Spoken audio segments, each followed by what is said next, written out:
Hello everyone. So Russia has started its counterattack in Kursk in earnest here, launching a massive attack yesterday.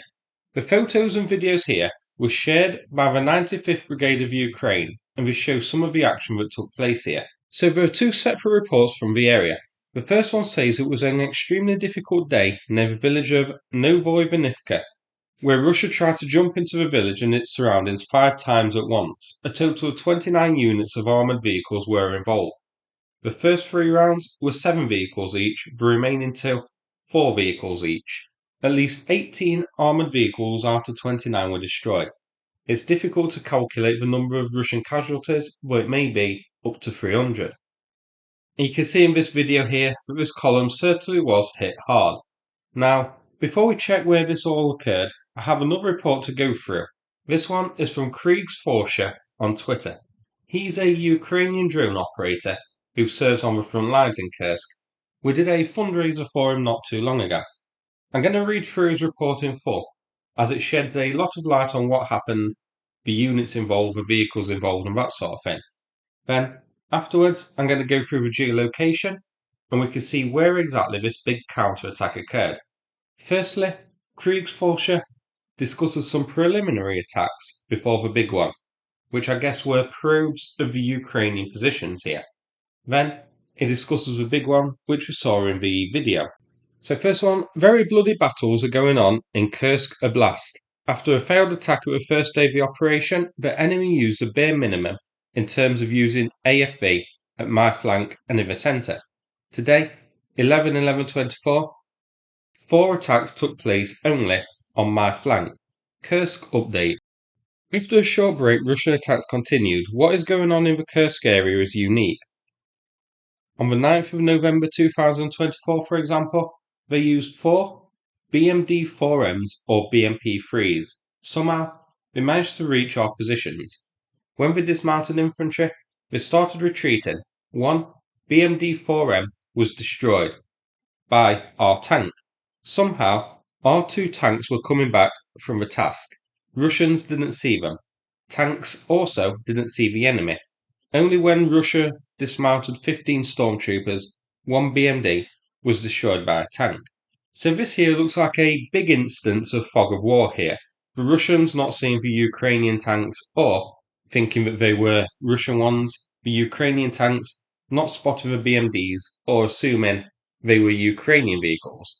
So it seems a bit of a breakdown in communication here and a lot of confusion on both sides. But 1 BMD was destroyed by a tank after it dismounted troops. I guess that's when the Ukrainian operator realised, hang on, these are Russian. Let's continue.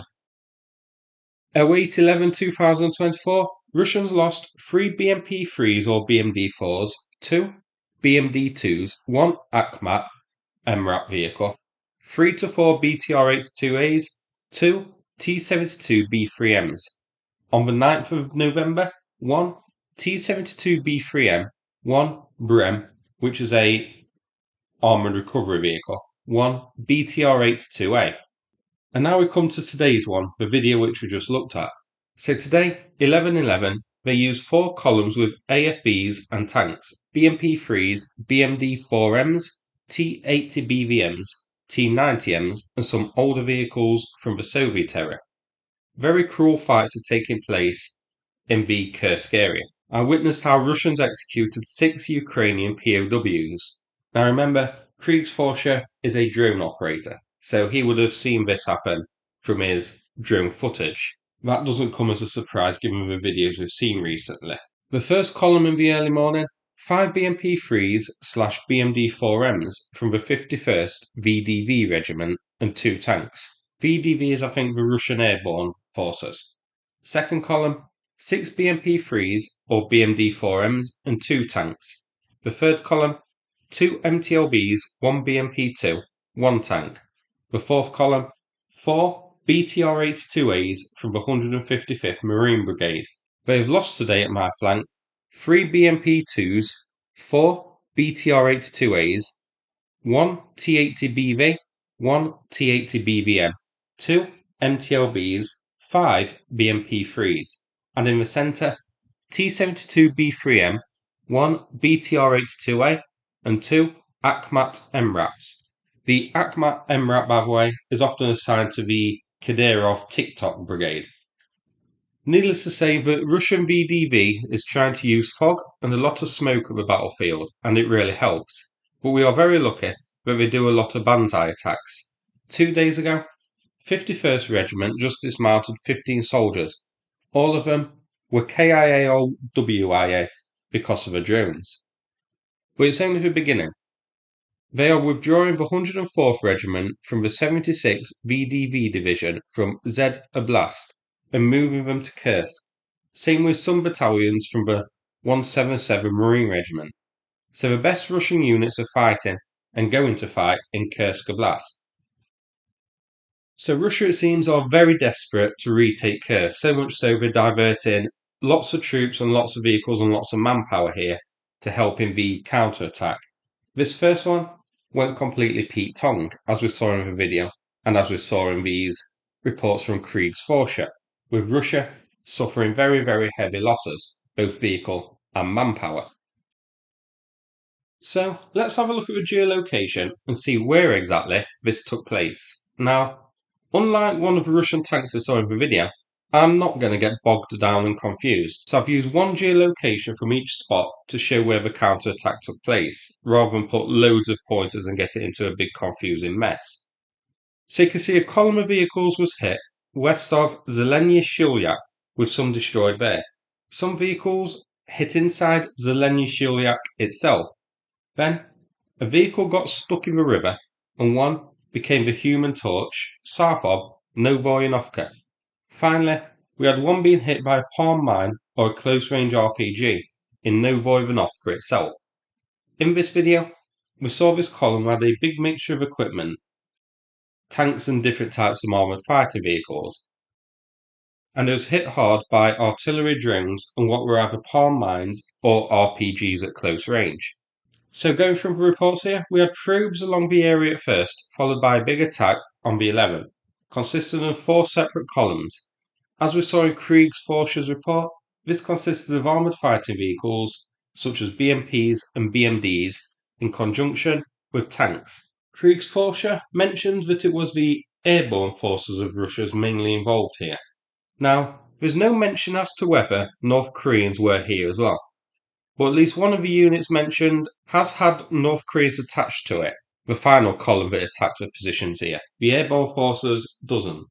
So it is possible North Koreans were in the final push, but given most of it was airborne, I actually don't think they were involved in this one. At least not right on the front lines. On deep states, you can see this occurred as so. The Russian units advancing from Lubinovka towards the east, some getting hit en route to Novoivanovka, some inside the settlement itself. But Ukraine does report this first counterattack was defeated. Novoivanovka was the target here. This happened on the left-hand side of it in the area of the red box. This isn't the first Russian counterattack here. There's one which pushed Ukraine away from Koronivo a few weeks ago. But this is the major one which they have been preparing for a while now, building up a large number of troops and vehicles and that sort of thing, to try and push Ukraine out of Kursk. It remains to be seen how successful these counterattacks will be. But I think if this video is anything to go by, Russia is going to suffer absolutely massive losses trying to dislodge Ukraine from here. So that's it for this video. But before I finish, I'm going to play 2 thank you videos from Alex. So, we did a fundraiser for him a few months ago for a new vehicle. Cars for Ukraine tried to organise a vehicle for him at the time to complete the fundraiser, but weren't able to. But as a surprise, Cars for Ukraine did find one later and gave it to him and his unit as a surprise. That's the one in this video here. So, huge thanks to Cars for Ukraine for doing this, and as you can see in the video, Alex is very pleased at the vehicle received. Now, if anyone wants to help out of any of Cars for Ukraine's ongoing projects, the link is in the description, and they do amazing work. It's a fundraiser well worth supporting. I'll play Alex's videos now. Thanks so much, and take care, everybody. Привіт, Джек. Хочу подякувати тобі і похвастатись, яку класну машину я отримав за твоєю допомогою. Наш новенький бандеромобіль, другий Форд, який завдяки твоїй підтримці ми маємо. Зверни увагу, всі мають підписатись на YouTube канал Сухомайміс для того, щоб знати все, що відбувається в Україні. Окрема подяка команді Car Ukraine. Вони допомогли, пригнали, зробили, встановили додатковий захист. Тут забронювали всі дверки для того, щоб ми з хлопцями були більш захищені. Тому все буде Україна, ми переможемо. Дякую тобі, друже Джек. Хочу висловити велику подяку YouTube каналу Сухомайміс за той подарунок, який сьогодні неочікувано я отримав. Ми давно з хлопцями шукали машину замість тієї, яку нам знищили. І ось ми отримали ще один Ford Ranger. І ця підтримка дуже важлива для нас. Обов'язково переможемо. Все буде Україна, слава Україні!